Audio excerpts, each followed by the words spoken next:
श्रीमद् भागवतम स्कंद 4 चतुर्थ आश्रम की उत्पत्ति। अध्याय 8 ध्रुव महाराज का गृह त्याग और वंगमन। महर्षि मैत्रेय ने कहा, सनकादि चारों महान कुमार ऋषियों के साथ साथ नारद, ऋभु, हंस, अरुणि और यति, ये सभी ब्रह्मा के पुत्र थे, जिन्होंने गृहस्थ जीवन का परित्याग करके नैष्ठिक ब्रह्मचारी बनना चुना। ब्रह्मा जी का एक और पुत्र अधर्म था, जिसकी पत्नी का नाम मृषा था। उनके मिलन से दो असुर पैदा हुए, जिनके नाम दंभ यानी धोखेबाज और माया यानी ठगिनी थे। इन दोनों को निर्ऋति नामक असुर ने गोद ले लिया था, क्योंकि उसकी कोई संतान नहीं थी।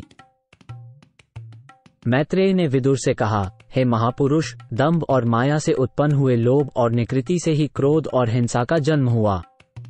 इसके बाद इनके मिलन से कली और उसकी बहन दुरुक्ति उत्पन्न हुए।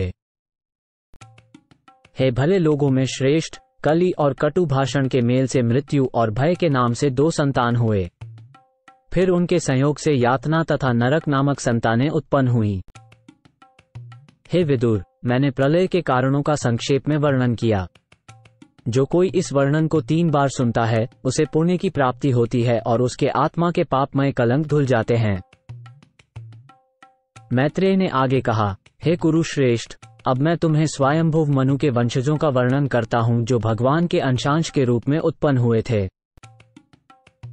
स्वयंभुव मनु और उनकी पत्नी शत्रुपा को 2 पुत्र प्राप्त हुए, जिनका नाम उत्तनापाद और प्रियव्रत था। चूंकि वे दोनों भगवान वासुदेव के अंश के वंशज थे, इसलिए वे ब्रह्मांड पर शासन करने और प्रजा की रक्षा करने में सक्षम थे। राजा उत्तानपाद की 2 रानियां थीं, सुनीति और सुरुचि। इनमें से सुरुचि राजा को बहुत अधिक प्रिय थी। सुनीति का एक पुत्र था, ध्रुव, परंतु वो राजा को उतना प्रिय न था। एक बार राजा उत्तानपाद सुरुचि के बेटे उत्तम को गोद में बैठाकर प्यार कर रहे थे। ध्रुव महाराज भी राजा की गोद में चढ़ने की कोशिश कर रहे थे, लेकिन राजा ने उनका ज्यादा स्वागत नहीं किया। जब ध्रुव महाराज, जो एक बालक थे, अपने पिता की गोद में जाने का प्रयत्न कर रहे थे, तब उनकी विमाता सुरुचि को उस बालक से बहुत ईर्ष्या हुई। उसने अत्यंत घमंड के साथ इस प्रकार बोलना प्रारंभ किया, जिससे राजा भी सुन सकें। सुरुचि ने ध्रुव महाराज से कहा, हे बालक, तुम राजा की गोद या सिंहासन पर बैठने के अधिकारी नहीं हो। इसमें कोई शंका नहीं कि तुम भी राजा के पुत्र हो, परंतु तुम मेरी कोख से नहीं जन्मे हो, इसीलिए तुम अपने पिता की गोद में बैठने के योग्य नहीं हो। बेटे, तुम्हें पता नहीं कि तुम मेरी कोख से नहीं, बल्कि दूसरी स्त्री के गर्भ से पैदा हुए हो। इसलिए तुम्हें समझना चाहिए कि तुम्हारा प्रयास व्यर्थ है। तुम ऐसी इच्छा को पूरा करने की कोशिश कर रहे हो जो कभी भी पूरी नहीं हो सकती। यदि तुम राज सिंहासन पर बैठने की इच्छा रखते हो तो तुम्हें कठिन तप करना पड़ेगा। सर्वप्रथम तुम्हें भगवान नारायण को प्रसन्न करना होगा, और वे तुम्हारी पूजा से प्रसन्न हो लें तो तुम अगला जन्म मेरे गर्भ से धारण करोगे। मैत्रेय मुनि ने कहा, हे विदुर, जैसे लकड़ी से मारा गया सांप फुफकारता है, वैसे ही ध्रुव महाराज अपनी सौतेली मां के कठोर शब्दों से आहत होकर क्रोध में तेजी से सांस लेने लगे। जब उन्होंने देखा कि उनके पिता चुप हैं और विरोध नहीं कर रहे हैं, तो उन्होंने तुरंत महल छोड़ दिया और अपनी मां के पास चले गए। जब ध्रुव महाराज अपनी मां के पास पहुंचे, तो उनके होठ गुस्से से थरथरा रहे थे और वो बहुत जोर जोर से रो रहे थे। रानी सुनीति ने तुरंत अपने लाडले को गोद में उठा लिया और महल के निवासियों ने सुरुचि के कड़वे वचनों के बारे में विस्तार से बताया। इससे सुनीति भी बहुत दुखी हुई। सुनीति के सब्र का बांध टूट गया। वो मानो जंगल की आग में झुलस रही हो, और दुख में वो जली हुई पत्ती की तरह हो गई थी और खुद को कोसने लगी। जब उसे सौतन के कहे शब्द याद आए, तो उसकी कमल के समान सुंदर मुखराकृति आंसुओं से भर गई और वो इस प्रकार बोली। वो बहुत तेज सांस ले रही थी और वो इस दर्दनाक स्थिति का कोई भी ठीक उपाय नहीं ढूंढ पा रही थी। अतः उसने अपने पुत्र से कहा, हे मेरे पुत्र, तुम दूसरों की बुराई की कामना मत करो। जो दूसरों को कष्ट पहुंचाता है, वो स्वयं ही दुख भोगता है। सुनीति ने कहा, प्रिय पुत्र, सुरुचि का कहना बिल्कुल सच है, क्योंकि तुम्हारे पिता मुझे अपनी पत्नी तो क्या अपनी दासी तक नहीं मानते। उन्हें मुझसे स्वीकार करने में शर्म आती है। इसीलिए ये सच है कि तुम एक दुर्भाग्यशाली स्त्री के गर्भ से पैदा हुए हो और उनके स्तनों का दूध पीकर बड़े हुए हो। प्रिय पुत्र, तुम्हारी सौतेली माँ सुरुचि ने जो कुछ बोला है उसे सुनना कष्टकारी है, लेकिन वो सच है। इसलिए यदि तुम अपने सौतेले भाई उत्तम की तरह ही सिंहासन पर विराजमान होना चाहते हो तो अपना ईर्ष्यात्मक रवैया त्याग कर तुरंत सौतेली माँ के निर्देशों का पालन करो। तुम्हें बिना किसी देरी के भगवान विष्णु के चरण कमलों की पूजा में लग जाना चाहिए। सुनीति ने कहा, भगवान बहुत महान हैं। तुम्हारे परदादा ब्रह्मा ने सिर्फ उनके चरण कमलों की पूजा करके इस ब्रह्मांड की सृष्टि करने के लिए आवश्यक योग्यताएं अर्जित की। हालांकि वे अजन्मे हैं और सभी जीवों में सबसे श्रेष्ठ हैं, लेकिन वे इस ऊंचे पद पर भगवान के आशीर्वाद के कारण ही हैं। बड़े बड़े योगी भी अपने मन और प्राण को नियंत्रित करके भगवान की पूजा करते हैं। सुनीति ने अपने बेटे से कहा, तुम्हारे बाबा स्वयंभुव मनु ने खूब दान दक्षिणा देते हुए बड़े बड़े यज्ञ किए। एकनिष्ठ श्रद्धा और भक्ति के साथ उन्होंने ईश्वर की पूजा की और उन्हें प्रसन्न किया। इस प्रकार उन्हें भौतिक सुख और उसके बाद मोक्ष प्राप्त हुआ, जिसे देवताओं की पूजा करके हासिल कर पाना असंभव है। हे मेरे प्यारे पुत्र, तुमको भी भगवान के शरण में जाना चाहिए, क्योंकि वे अपने भक्तों पर अत्यंत दयालु हैं। जो व्यक्ति जन्म और मृत्यु के चक्र से मुक्ति पाना चाहते हैं, वे सदैव प्रभु के चरण कमलों की शरण में जाते हैं। अपने निर्दिष्ट कार्य को करके पवित्र होकर तुम अपने हृदय में भगवान को स्थापित करो और एक पल के लिए भी विचलित न होकर उनकी सेवा में तल्लीन रहो।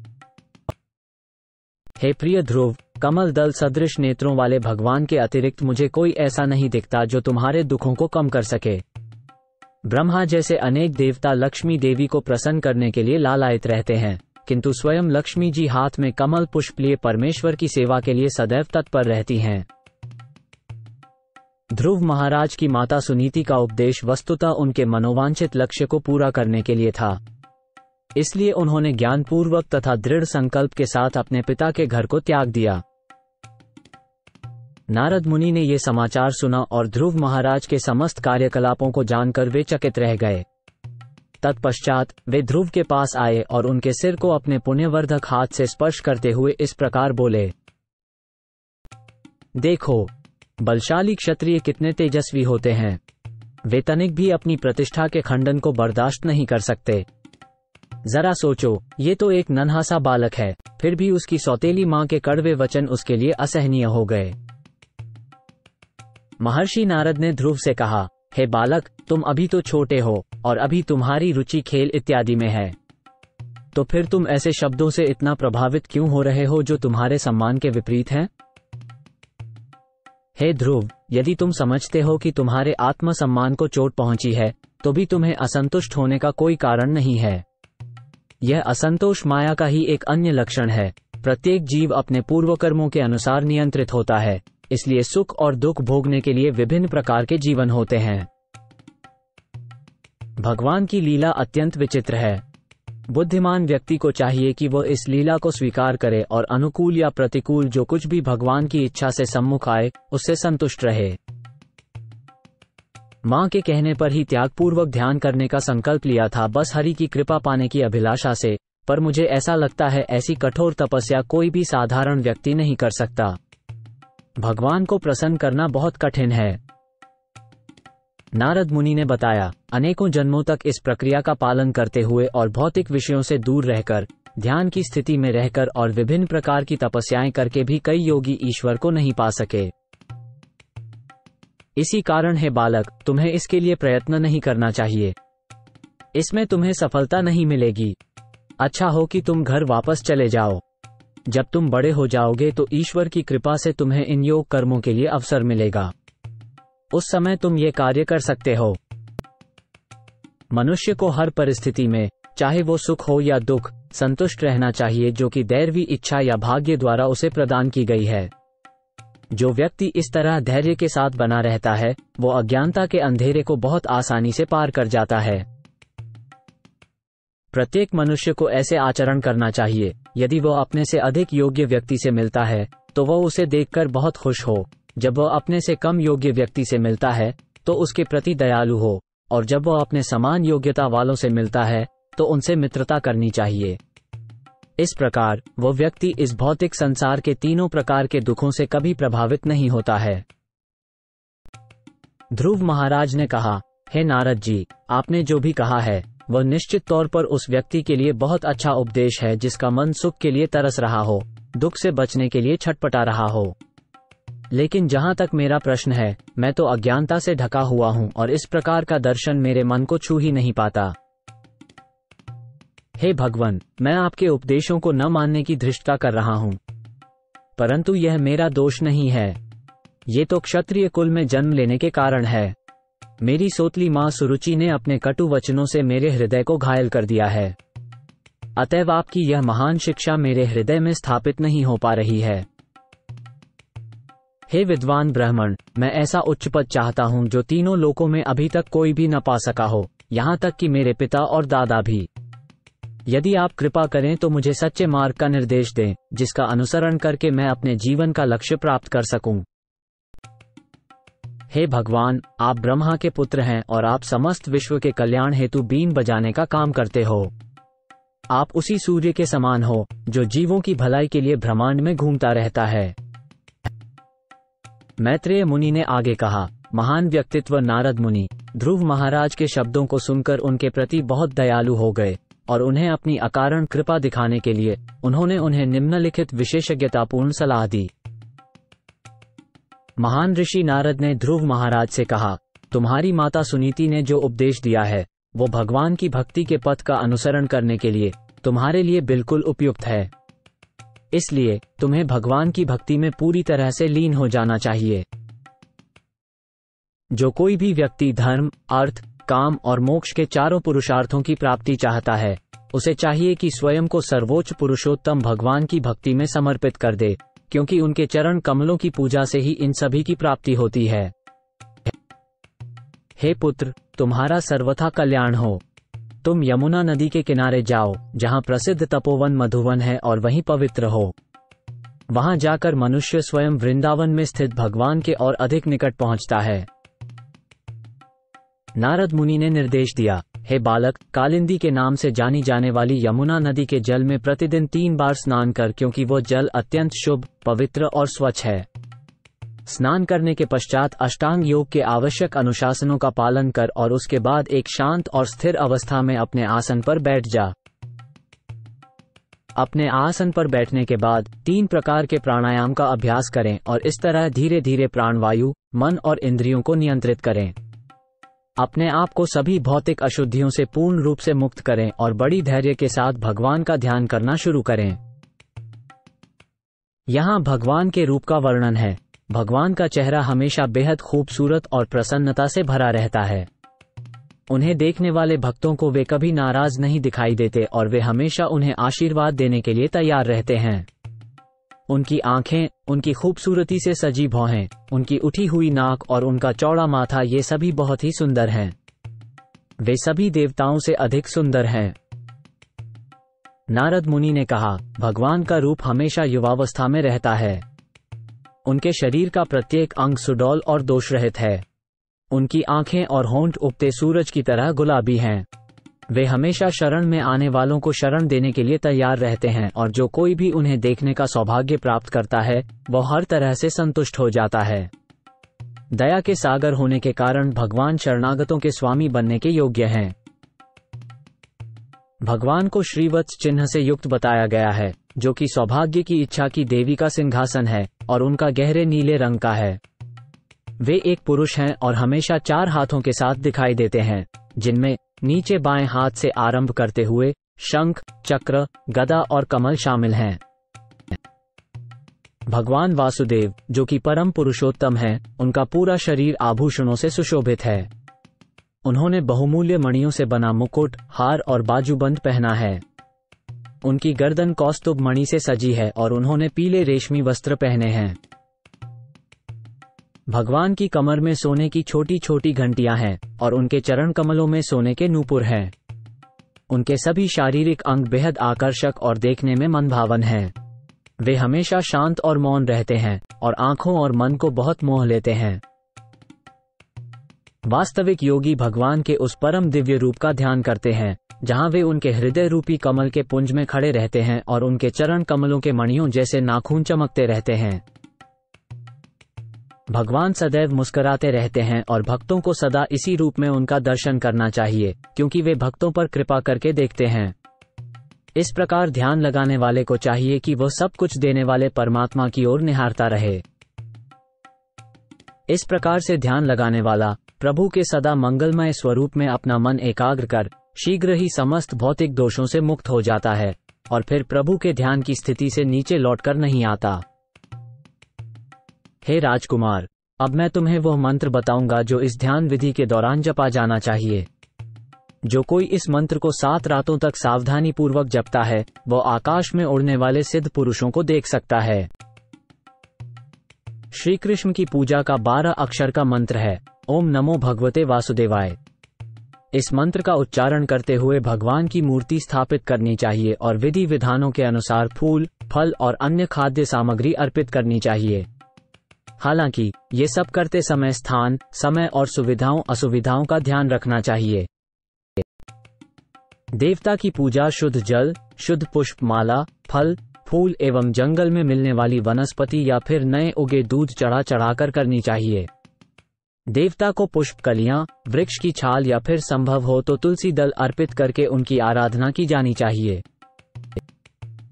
यदि संभव हो तो मिट्टी, लकड़ी, गूदे और धातु जैसे भौतिक तत्वों से बनी भगवान की मूर्ति पूजी जा सकती है।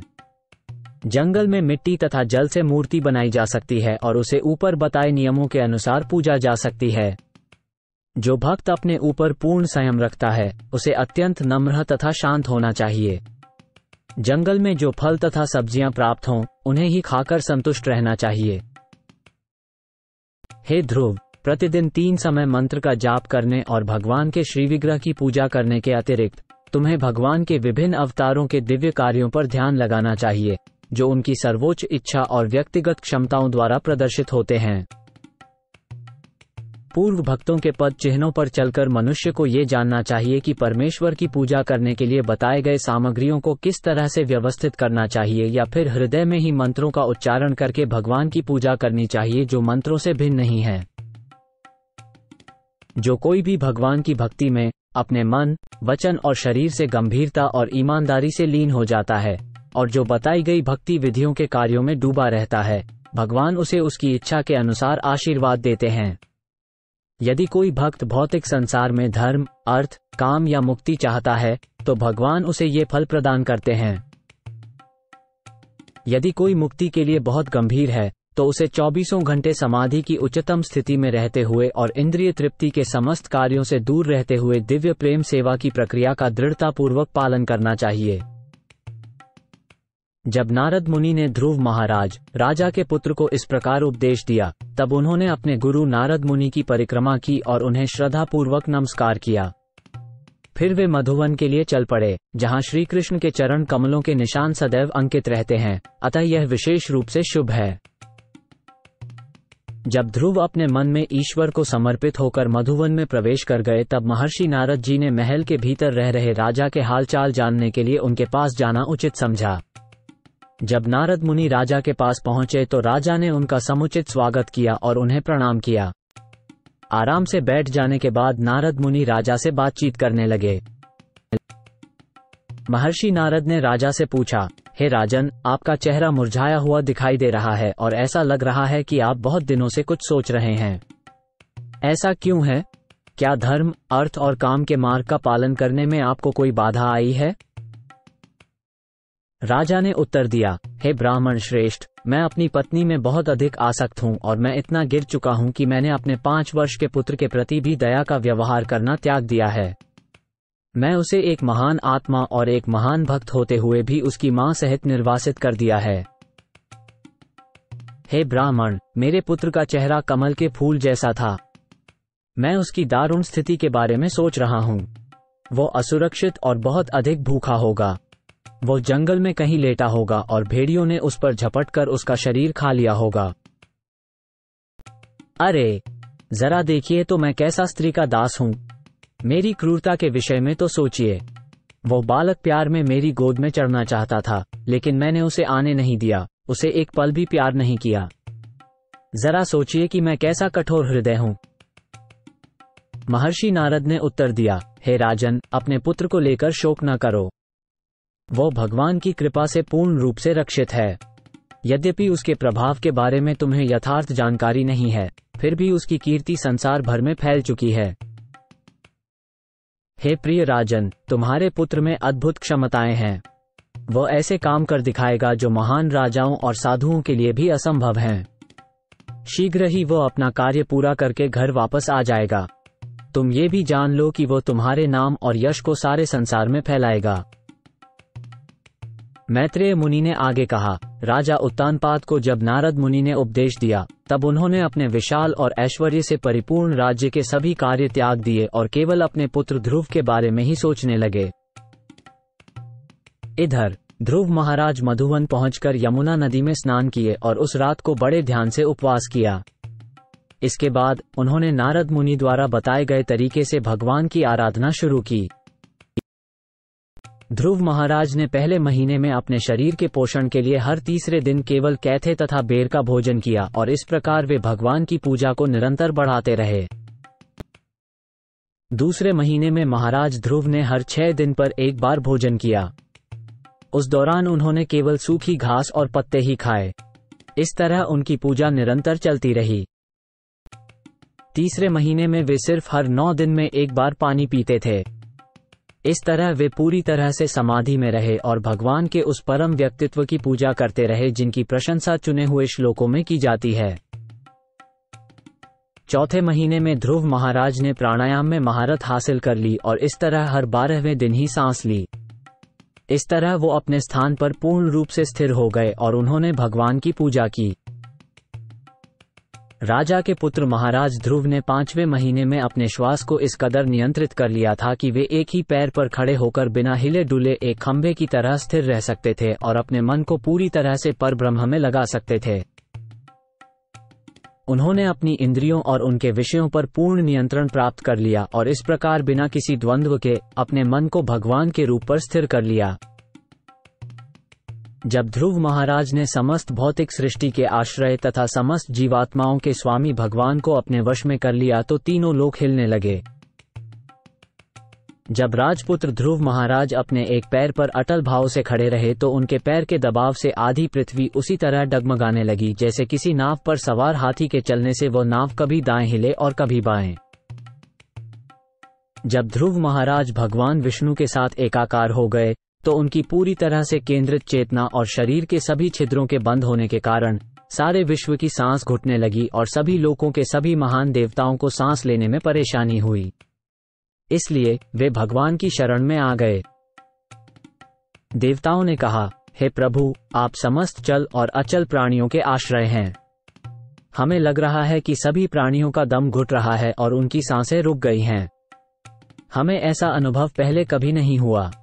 आप समर्पित आत्माओं के सबसे बड़े रक्षक हैं, इसलिए हम आपके पास आए हैं। कृपया हमें इस खतरे से बचाएं। श्री भगवान ने उत्तर दिया, हे देवगण, तुम लोग इस घटना से चिंतित मत हो। ये राजा उत्तानपाद के पुत्र की कठोर तपस्या और पूरे दृढ़ विश्वास के कारण हुआ है, जो इस समय मेरे ध्यान में समाहित है। उसने सारे संसार की श्वास क्रिया को रोक दिया है। तुम सब अपने घरों में सुरक्षित जा सकते हो। मैं उस बालक को कठिन तपस्या करने से रोक दूंगा, तो तुम लोग इस स्थिति से बच जाओगे।